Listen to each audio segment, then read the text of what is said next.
기시다 일본 총리가 오늘 낮 1박 2일의 방한 일정을 마치고 돌아갔습니다. 한일 정상회담에서는 과거사와 관련해서 지난 회담 때와는 다른 발언이 새롭게 나왔는데요. 하지만 개인적인 유감 정도에 그쳐서 한계가 있다는 지적이 나오고 있습니다. 또 후쿠시마 오염수 방류 문제와 관련해서는 원래 언급되던 양자 검증에는 못 미치는 수준이 될 거라는 분석이 나오고 있는데요. 관련 내용을 유한울 체커가 정리했습니다. 네, 5시 하면 다정해 정혜원들의 뉴스 큐레이터 울체커입니다. 복국장의 복귀와 함께 뉴스픽5도 돌아왔습니다. 월요일에 뉴스픽5 바로 들어갑니다. 오늘 준비한 소식은요.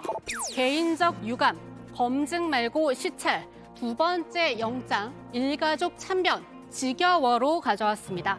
어제 서울에서 열린 한일 정상회담, 속파원 출동은 안 해도 되는 대신에 한울 스쿨을 가동시켜 봅니다. 오늘 풀어드릴 단어는 바로 셔틀 외교인데요. 원래는 첨예하게 대립 중인 양국 사이를 중재하기 위해 제3국을 활용하는 외교 방식을 뜻합니다. 하지만 한일 관계에선 양국 정상이 정상회담을 목적으로 상대국을 번갈아 방문한다는 의미로 쓰이는데요. 워낙 복잡한 한일 관계 때문에 노무현 정부에서 시작한 뒤로 중단과 재개를 반복해왔습니다. 이번에도 12년 만에 복원된 건데요. 기시다 총리의 이 발언이 화제가 됐습니다. 私自身、当時、厳しい環境の下で多数の方々が大変苦しい、そして悲しい思いをされたことに心が痛む思いです。 네, 바로 강제동원 피해자를 향해 새롭게 내놓은 메시지입니다. 역대 내각의 역사인식을 계승한다던 입장에서 일부 진전을 보였다는 평가도 나오고 있는데요. 특히 국민의힘에서 이 부분을 높이 평가합니다. 김기현 대표는 윤 대통령의 결단에 한일 관계가 어둠의 터널을 빠져나오려 한다고 치켜세웠고요. 한일의원연맹 회장을 맡고 있는 정진석 의원도 기시다 총리를 만나서 이 물 반잔 빠르게 채워지고 있다고 했습니다. 한일 관계를 위해서 반컵의 물잔이 빠르게 채워지고 있는 느낌을 갖는다. 또 그러한 일본의 성의 있는 노력에 대해서도 전 평가하고 특히 강제징용 피해자에 대한 기시다 후미오 총리의 따뜻한 메시지도 매우 인상적이었다라는 말씀을 제가 드렸습니다. 하지만 기시다 총리의 입장 표명은 딱 여기까지였습니다. 여전히 역대 내각의 입장을 전체적으로 계승하고 있다고 했는데요. 그렇다면 통절한 반성과 사과를 언급한 1998년 김대중 오부치 선언만 있는 게 아닐 텐데요. 1998年10月に発表された日韓共同宣言を含め歴史認識に関する歴代内閣の立場を全体として引き継いでいると明確に申し上げました. 절대 사과라는 이야기는 앞으로도 하지 않을 거거든요. 그러니까 역대 내각의 전체적인 생각을 개선한다라는 것은 그 아베라든가 스가의 생각도 그냥 개선하는 것이기 때문에 일본의 내각의 생각은 강제 동원은 그거는 강제 동원이 아니다. 네, 그래서일까요? 기시다 총리의 발언이 유체이탈 화법처럼 느껴지는 것도 사실입니다. 이 혹독한 환경을 만든 주체는 일본인데 여기에 대한 언급은 전혀 없었고요. 새롭게 나온 발언, 본인의 심정을 이야기한 거라면서 개인적인 유감 표명으로 뜻을 축소했습니다. この言葉はこの当時苦しい思いをされた方々に対して私自身の思いを率直に語らせていただいた次第であります。 이 때문에 원래 갖고 있던 논조와는 상관없이 기시다 총리의 이번 발언 부족하다는 평가를 우리 언론들은 내놓고 있는데요. 이런 가운데 대통령실 말로 이번 유감 표명은 전적으로 기시다 총리의 결정이라는 보도가 나왔습니다. 대통령실도 인정했는데요. 조태영 국가안보실장은 아키바 일본 국가안전보장국장과 의제를 조율하는 자리에서 성의 있는 호응을 바라는 국내 여론을 가감없이 전달했습니다. 하지만 윤 대통령이 오히려 아키바 국장을 접견하는 자리에서 너무 부담 갖지 말라고 전해달라 이렇게 당부했다는 겁니다. 그 뒤 이 문제에 대한 실무 협의는 더 이상 없었다고 하는데요. 그런데 기시다 총리가 회담 중에 먼저 말을 꺼냈습니다. 대통령실에서 이런 사실을 밝힌 이유, 바로 다음과 같은 윤 대통령의 통큰 결단이 성과로 이어졌다는 걸 강조하고 싶어서겠죠. 양국이 과거사가 완전히 정리되지 않으면 미래 협력을 위해 한 발자국도 내디딜 수 없다는 인식에서는 벗어나야 한다고 생각합니다. 더욱이 제3자 변제를 맡을 재단에 이 일본 가해 기업이 참여하는 것조차도 아직 해결하지 못한 기시다 총리입니다. 그런데도 공동 기자회견에서 윤 대통령은 기시다 총리의 면을 세워줬습니다. 일본에서 여전히 제일 걱정하는 부분인 배상안의 번복 가능성을 일축한 겁니다.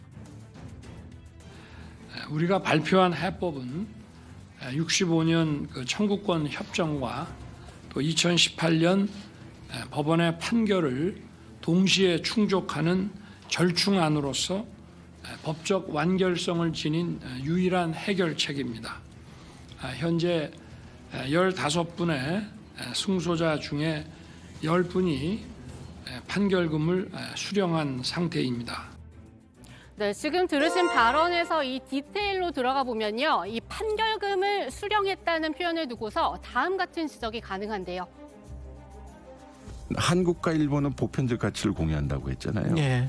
인권의 가치, 민주주의 가치, 법치주의 가치라고 하는데 이거는 왜 소위 돈으로 해결되는 문제로 만들어 버립니까? 일본 총리를 세워놓고 15명 중에 10분이 돈을 받았다. 라는 식의 발언을 함으로 해서 그분들이 돈을 받으면 되는 사람들, 애초에 돈을 요구했던 사람으로 만들어 버립니까?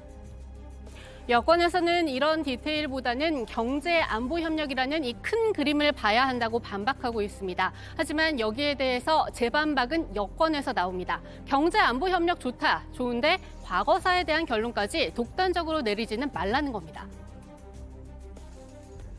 위안부든 강제징용이든 독도 문제든 우리 확고한 입장이 있으면 일본 입장하고 다르면 다른 대로 다른 걸 놔두는 거예요. 각자가.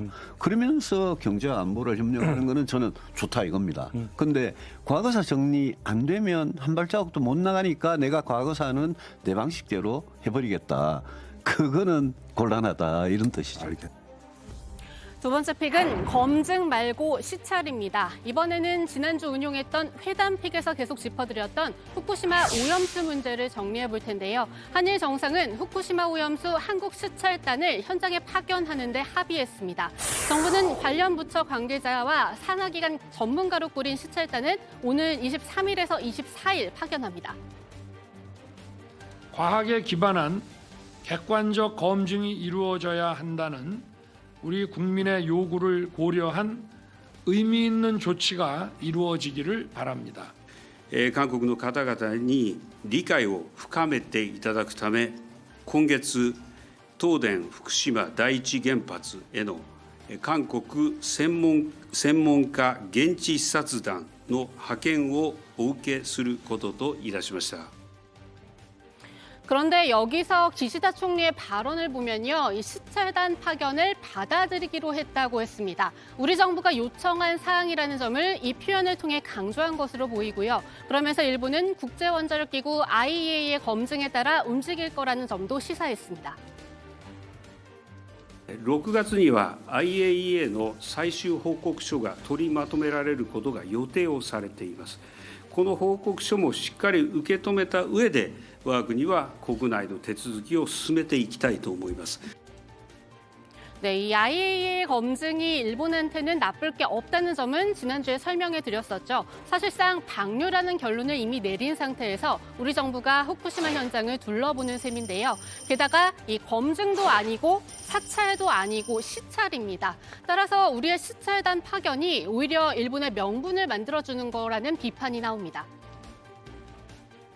시찰이라는 것이 그냥 둘러보는 건데 예. 한국 전문가들의 문제 제기와 현지 조사 충분한 시간을 가지고 뭐가 문제인지 다시 둘러보고 이런 건 이렇게 추가 조사를 하고 쟁점이 되는 부분이 있거든요. 네. 같은 걸 놓고도 이제 다르게 보는 시각 이런 것들을 충분히 수용해서 문제점을 보완하겠다 뭐 이런 자세도 아니고 그냥 한번 둘러보는 걸 허용하겠다 뭐 이런 식이기 때문에 거의 뭐 문제가 없다고 그동안에 주장해온 것을 다시 한번 뭐 확인시키는 정도의 면죄부가 되지 않을까 그렇게 우려됩니다.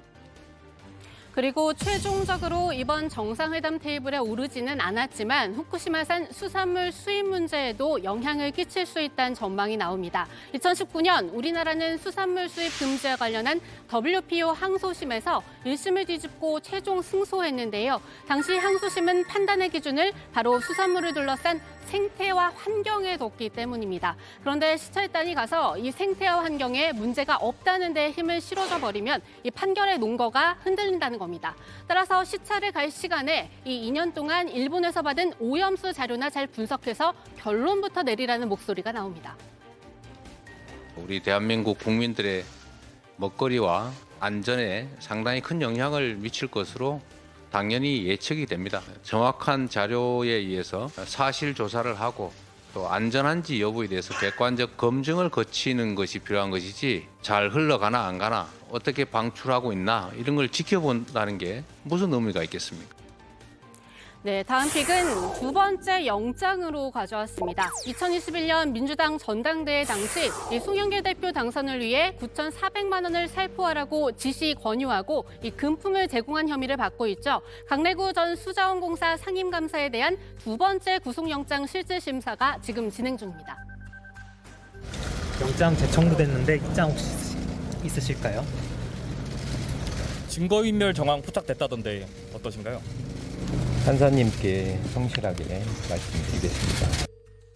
강 전 감사는 앞서 지난달 21일 이 첫 번째 심사를 받았다가 구속영장 기각으로 풀려났습니다. 그러자 검찰은 보강 수사를 한 뒤 조직적인 사건 은폐 시도가 있었다면서 지난 4일 영장을 다시 청구했는데요. 심사 결과는 이르면 오늘 저녁 늦게 나올 것으로 보입니다.